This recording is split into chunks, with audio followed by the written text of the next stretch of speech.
I thought we were just going through a rough patch.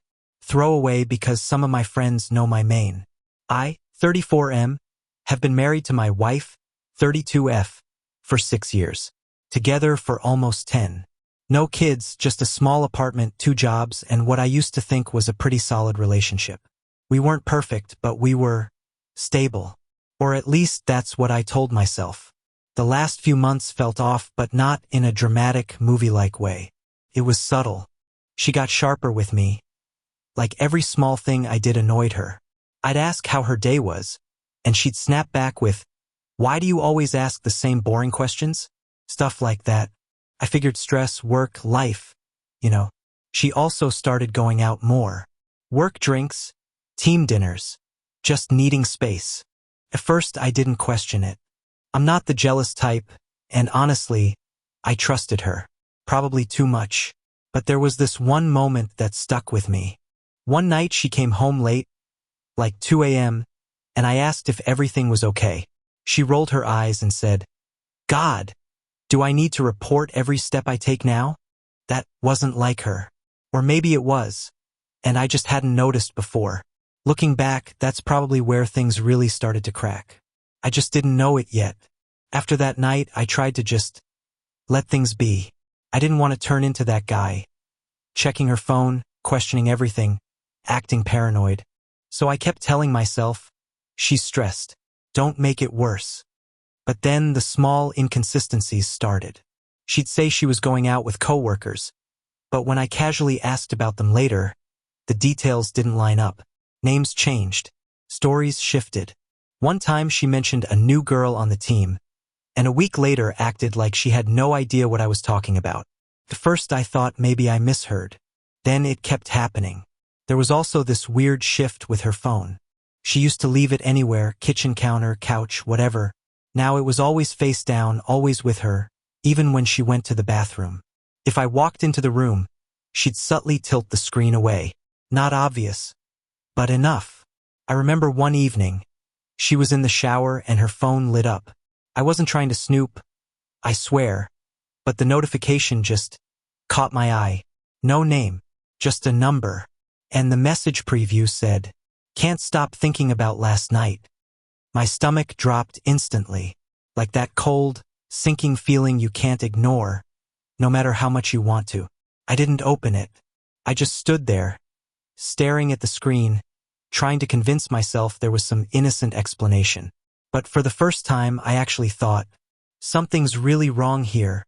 I wish I could say I handled that message like a calm, rational adult. I didn't. I just stood there in the kitchen, staring at her phone like it was going to explain itself if I looked long enough. My brain was doing mental gymnastics trying to make it innocent. Maybe it was a joke. Maybe a coworker being weird. Maybe it wasn't even meant that way. Yeah, right. When she came out of the shower, I acted normal. Or at least I tried to. Asked if she wanted dinner, made some small talk. She didn't notice anything off, or if she did, she didn't care enough to ask. But now I was paying attention, like really paying attention. Over the next few days, everything felt louder. Every notification, every late reply, every time she smiled at her phone and then immediately locked it when I walked in, it all hit differently. And then came the first straight-up lie I could actually prove. She told me she had a late meeting on Thursday. Said it might go until 9 or 10 p.m. Fine. Normal. Around 8:30, I realized she'd left her tablet at home. She almost never uses it, but it's synced with her messages. I don't even know what pushed me, but I opened it. I told myself I just wanted peace of mind. What I got instead was the beginning of something I couldn't unsee. I opened the tablet and just sat there for a second, staring at the screen like it might bite me. Part of me still hoped nothing would be there. Like maybe the messages wouldn't sync, or maybe I'd just close it and pretend I never thought to check. Yeah, that didn't happen. The messages were right there. Same number from before. And it wasn't just one text.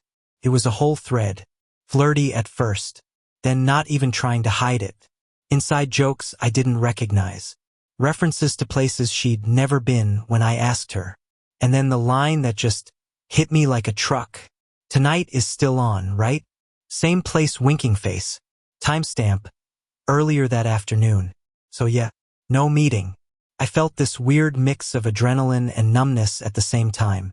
Like my body was reacting before my brain could catch up. My hands were shaking, but my thoughts were quiet. Too quiet. I kept scrolling, even though I knew I shouldn't. There were mentions of last time, how she couldn't stop smiling after, and how she had to act normal when she got home. That part really messed with me, because I remembered those nights. I remembered sitting on the couch with her, watching TV, thinking everything was fine. Meanwhile, she was texting him right before and right after. I checked the time. It was 8:47 p.m. Wherever she was, it definitely wasn't a meeting room.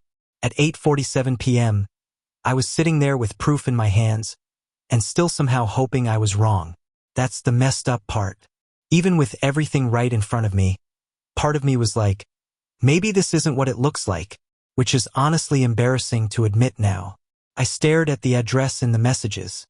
Some bar I'd never heard of. She never mentioned it before. Never suggested going there. Nothing. And then I made a decision I never thought I'd make. I grabbed my keys. The whole drive there felt unreal. Like I was watching myself from outside my body. 1 minute I was at home trying to be a trusting husband, and the next I'm literally driving across the city to catch my wife in a lie.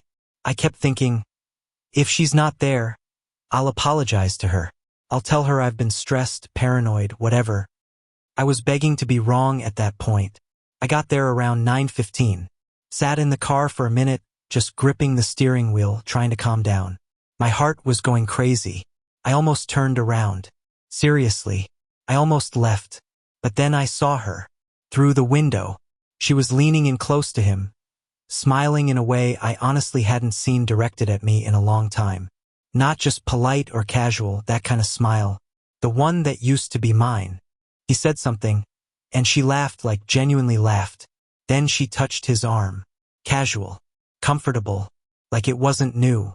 That part hit harder than anything. This wasn't some random mistake. This wasn't awkward or unsure. They had a rhythm. Familiarity. At one point, she checked her phone, probably out of habit, and for a split second I thought maybe she'd text me. Like some part of her still remembered I existed. She didn't. She just locked it and went right back to him. And then it got worse. He leaned in, and she didn't pull away. I won't go into detail, but yeah, that was the moment any last bit of denial I had just died. I didn't walk in right away. I just sat there in the car like an idiot, staring through the window, trying to process what I was seeing. Like if I looked long enough, it would somehow turn into something harmless. Didn't. Eventually, something in me just shut off, like a switch flipped. The anger, the shock. It didn't disappear, but it got pushed down under this weird, cold clarity. Walking in there wouldn't fix anything. It wouldn't undo what I saw. It wouldn't make her suddenly honest. It would just turn it into a scene, and honestly, I didn't want to give her the chance to twist it or play the victim in public. So I started the car and left. The drive back was quiet. No music. No thoughts I could clearly follow. Just this heavy feeling sitting in my chest. But underneath all that, something else started forming. Plan. If she was going to lie to my face, I wanted to see how far she'd take it. I wanted to hear it. I wanted her to say it, knowing what I knew. Maybe that sounds messed up, but at that point, I needed the truth to come out of her mouth. When I got home, everything looked exactly the same as when I left. That was the strangest part. Same couch. Same dishes in the sink. Same life. Just none of it real anymore. Around 11:30, I heard the door unlock. She walked in like nothing happened. She walked in, dropped her bag like always, kicked off her shoes, and gave me this quick glance like she was checking my mood. "Hey," she said casual. "You're still up." Like it was a normal night. Like she hadn't just been out with another guy an hour ago. I just nodded and said, "Yeah, how was the meeting?" And without any hesitation, none. She goes, "Ugh, long. So boring. We went over the same stuff for hours." I swear. The confidence in her voice messed with me more than anything else. No stutter, no pause, no guilt. Just smooth, automatic lying. I even pushed a little. Yeah? Who was there? She rolled her eyes immediately. Same people as always. Why? That attitude. Defensive, irritated, like I was the problem for asking. Meanwhile, I'm sitting there replaying what I saw over and over in my head. I asked one more question. Did you go anywhere after? She sighed loudly. No. I came straight home. Can we not do this right now? I'm tired. That was it. That was the moment something in me really broke. Because it wasn't just the cheating anymore. It was how easily she looked me in the eye and rewrote reality. Like the truth didn't even matter. I just said, okay, and let it drop. She went to bed a few minutes later, and I stayed on that couch, staring at nothing, realizing I didn't actually know the person I married. I didn't go to bed that night. No way I could. Every time I closed my eyes, I saw the same thing. Her laughing, leaning in, acting like she didn't have a whole life with me waiting at home. It just kept looping. Around 2 a.m., I gave up pretending I'd sleep and grabbed the tablet again. If I was already this deep into it, I needed to know the full picture. Not guesses, not assumptions, just the truth, however bad it was. The messages went back further than I expected. Weeks, maybe longer, but some parts were deleted. That alone told me this wasn't spontaneous. It was calculated. She was covering tracks. I started piecing things together. All those late meetings? Not meetings. Girls' nights? Not always girls. Too tired for anything tonight? Yeah, not because of work. There were even moments where she'd text him while sitting right next to me. I recognized the timing. I remembered those nights, thinking she was just scrolling or replying to work stuff. Nope, it got worse the more I read. Not just what she did, but how she talked about me. At one point, she wrote something like, "He's so predictable. Doesn't suspect a thing." That line stuck, because she was right. I didn't suspect anything. I trusted her. I defended her in my own head when things didn't add up. And she used that.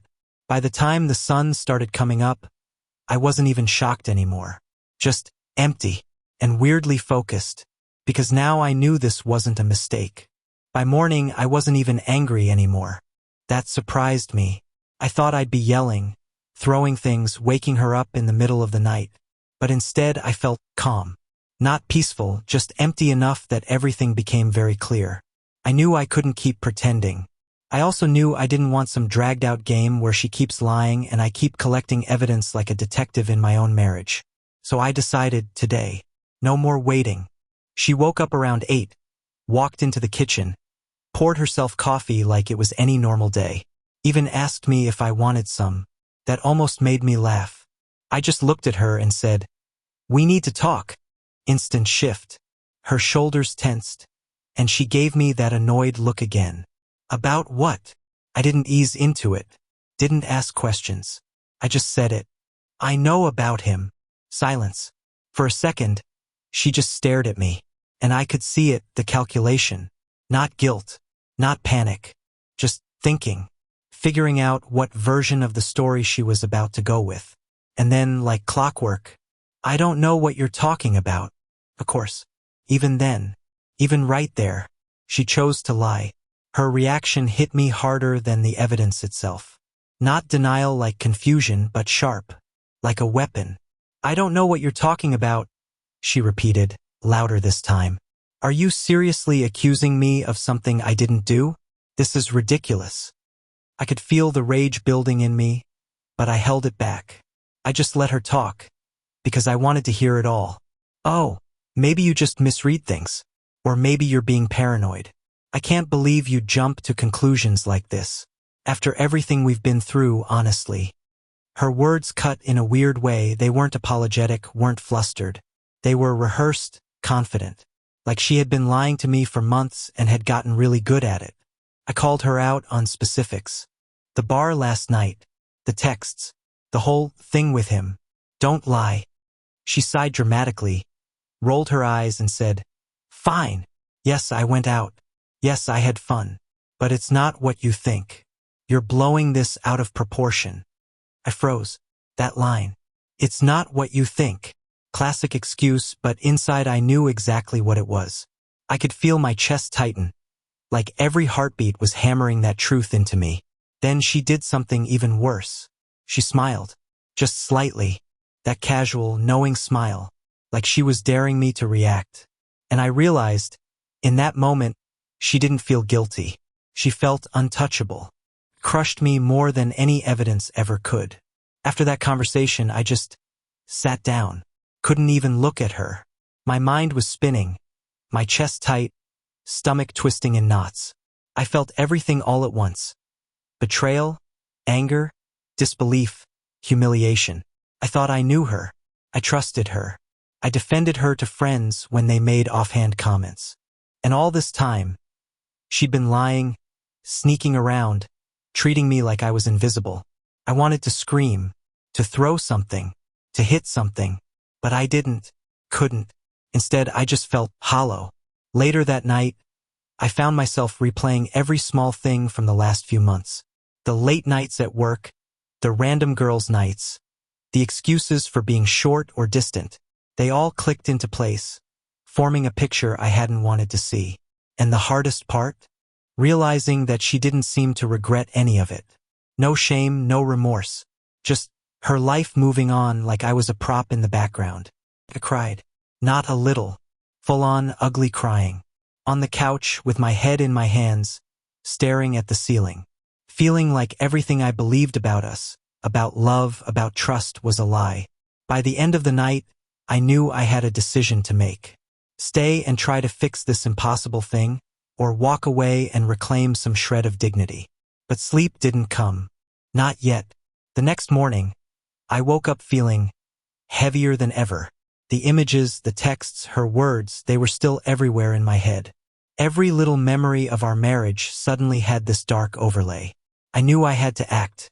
Sitting there, doing nothing, would just let the betrayal fester. But leaving, that felt terrifying too. It wasn't just a marriage ending. It was my whole sense of reality crumbling. I thought about talking to her again, trying therapy, trying to work through it. But the truth? Every time I imagined that conversation, I heard her voice in my head. Sharp, dismissive, lying. I realized I didn't just distrust her actions. I distrusted her. So I made a choice. I packed a bag. Not in anger or drama, just quietly. I didn't want to fight. I just wanted space. A few hours later, I left the apartment and stayed with a friend. She texted me a few hours later, asking if I wanted to talk. I didn't respond. Not yet. I needed to breathe, to think without her constant lies surrounding me. For the first time in months, I felt like I was taking back some control. The betrayal was still raw, still painful, but at least I wasn't letting it consume me entirely. Walking away wasn't a victory. It wasn't revenge. It was survival. And I knew, deep down, that whatever came next, I couldn't stay in a marriage where the truth didn't exist. The days that followed were brutal. Every little thing reminded me of her, her coffee mug, her favorite shows, even songs she liked. I felt like my own life had been overlaid with this constant ache. Friends offered advice, but nothing really prepared me for how hollow it felt. I wasn't just mourning the relationship. I was mourning the version of her I thought I knew, the life I thought we had. That hit harder than I expected. I caught myself replaying every conversation, every smile, wondering when she had stopped caring, or if she ever had. And it wasn't just sadness. Anger bubbled up randomly. Seeing her online, hearing from mutual friends, even the memory of that smile at the bar. Therapy helped a bit. Writing helped even more. I started journaling, dumping everything, the betrayal, the lies, the rage, the sorrow. Slowly, I realized I wasn't powerless. I couldn't control her, but I could control how I moved forward. I made a rule for myself, no contact for a while. No trying to catch up or see if she changes.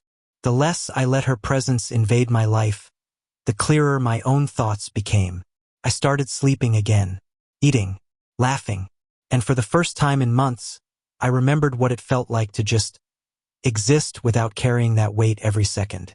It was still painful, but the sharpest edges dulled just enough for me to breathe. And that's when I realized, Leaving wasn't just about her betrayal. It was about reclaiming me. It's been a few months since I finally walked away. I'm not gonna lie, it still stings. Some days it feels like a punch in the gut out of nowhere. But overall, I feel lighter. Like I finally stopped carrying someone else's lies as part of my life. Here's what I've learned. 1. Trust is earned, not assumed. I trusted her blindly, and that trust was weaponized against me. Blind trust isn't love. It's vulnerability without protection. 2. Listen to the red flags. Those little off moments weren't just stress. They were warnings. Don't ignore them because it's uncomfortable. 3. Your mental health comes first.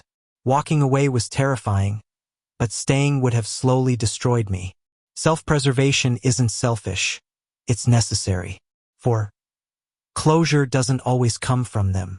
She'll never fully admit what she did, never fully apologize. That's okay.